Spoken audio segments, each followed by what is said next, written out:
Thanks. Hi, I'm Vinny from STOCKR. I brought slides, I promise you. Here we are. And STOCKR is a social media platform for Wall Street. We thought a lot about building a social platform and what had made social platforms that have succeeded win relative to all the competition they had. We identified 3 key variables. First, authentic identity. Real people share real information and form real relationships. The second thing is social technologies. Let me curate who I want to hear from, let me see what people say, and let me see what responses other people I don't know had to that commentary, bring it to me in a newsfeed. And then third, that companies are users. When companies say, follow me on Facebook, they drive users, they create a barrier to entry to other competitors, other platforms, and they set the stage for real revenue. What that's done for Facebook is create a connection between advertisers and consumers that's very revenue generating, between recruiters and employees that's generated a lot of revenue for LinkedIn. And at STOCKR, what's enabled is investor relations and investors connecting, and we're now generating revenue off of that relationship. In terms of competition, there are other companies that describe themselves as social for investing. On the bottom, you'll see companies that are in our space, and none of them have all the social tools that the companies in the top left have. But the companies in the top left, nobody talks about stocks there. The companies don't want to, and people don't either. STOCKR fills a gap that creates a good investor community and enables companies to jump in and participate. So for public companies, we're the social media channel for investor relations. The SEC on April 2nd allowed for the use of social media by investor relations. This is a $6 billion market, and we're one of the very few social players. We're already charging $5.95 a month to 13 different companies that have come on just in the last few weeks since the announcement, and we can be profitable this year on this revenue model alone. As one example, CBS, a Fortune 100 company, chose STOCKR to summarize their earnings in a format they would not do at Facebook, they cannot do at Twitter. They took the URL to that summary and tweeted it out and say, hey, come follow us and talk to us at STOCKR. Investors came back using their real identity, asked questions, and CBS responded. For investors, we promote a uniquely intelligent conversation. A lot of people have information to share. So for example, Michael Pachter, research analyst at Wedbush Morgan, said, Netflix won't be the next HBO. Producers, VPs of information technology, et cetera, responded. The combination of that content we packaged and Motley Fool published. This has created a feedback loop that's driving user growth for us. And what we want to do is get the data. So we can demography you as an investor the way that Facebook can demography you as a consumer. We know what you follow, what you're interested in. Over 4,000 watch lists have been created, 9,000 users have come to the site, and it's this data that I think we'll be able to leverage ultimately for our biggest revenue model in the future. There you go. All right, Vinny. Don't you have like crazy amounts of degrees or something like that?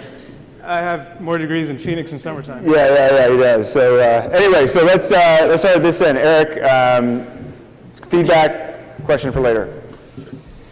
I like the idea of having kind of a higher quality community that, a lot of the forums and places where people do talk about stocks, it's pretty opaque in terms of who's giving the information and what's going on. What's the revenue opportunity or how big of a business do you think this becomes? Is the revenue opportunity mostly in the selling the data or the SaaS model, or kind of can you tell me a little bit more about the size of the opportunity in the revenue model? Cool. Yeah, I think the important thing to this. Well, first of all, you must have dodged a bullet with the whole SEC review of that Reed Hastings report. But I think this area is going to be kind of developing a little bit from a Leo point of view. So I'm wondering how you guys are keeping on top of some of that stuff, and in particular how you're making sure that the quality of the data that you're collecting is good. Great. How Super big issue. Love that you're tackling it, especially in small and mid cap. And I can say I'm on 2 public boards, and the amount of, if I go look at chatter and what's being said about those companies, the information is crazy ass bad. And so the question that I would just pose to you, very similar question, is how can you get some sort of level of quality so that it just doesn't devolve into sort of all the bullshit that's going on all the other sites where people who don't know what they're talking about go on and talk about stuff. Yeah. Jed? Yeah, no, I think it's very clever. I think you're going to have to get really good at spotting potential problems as they're happening, especially as you get investor relations people doing this for the first time. My other comment was, the name is cute. People are going to remember it. It's, I think it's clever, but it's also that you're going to find a handful of people or some percentage of people that get turned off by it. And if there's ever anything that happens with an investor relations problem and it's on the news and your name is STOCKR also, it starts to add up to a bad story, and you ought to potentially think about, PR liability.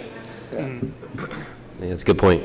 I think early days again, so this is a great opportunity of being a leader in that space. I think it'd be, in the presentation, it could be clearer about the business model and exactly who's paying, how that's all going to work with the big data and a lot of buzzwords in there. But seems really cool, and I was really impressed. All right, chance to reply? Yeah, I mean, it's hard in 3 minutes to convey a whole company. Yeah, in 3 minutes. Make sure you speak to the mic, though. But yeah, Heidi, to your question, the social platform itself enriches for authenticity and for honesty. Try lying on your LinkedIn profile or say something wrong on Facebook. That's a lie. People will respond. And that's happening at STOCKR. We've had none of the sort of, people yelling and 9 exclamation points that you see in the message boards because of that. And that's what's induced the companies to come on. They can't take over their Yahoo Finance page. They can take over their STOCKR page. A lot of IR folks want to, and to your point, Martin, the ruling is actually quite clear. And a lot of investor relations people understand that. They're allowed to say what they want on email and through the phone, and they do. And there's a large volume of information between a press release and what they say to investors. If that wasn't true, there would be no investor relations professionals. So they're very comfortable talking on social media and saying what's happening with the company and marketing the security. In terms of revenue and big data, just with those 4,000 watch lists we have, I can tell you who's into small cap healthcare but not large cap healthcare and is also interested in tech. So it's not a buzzword for us. We actually have that data. And then for those same users, I can tell you what walls they go to versus the walls they don't, which companies they tag and they don't. So we're developing actually a very granular understanding of who you are as an investor. Good. All right, well, great. Thank you. Bottle of Manifesto wine.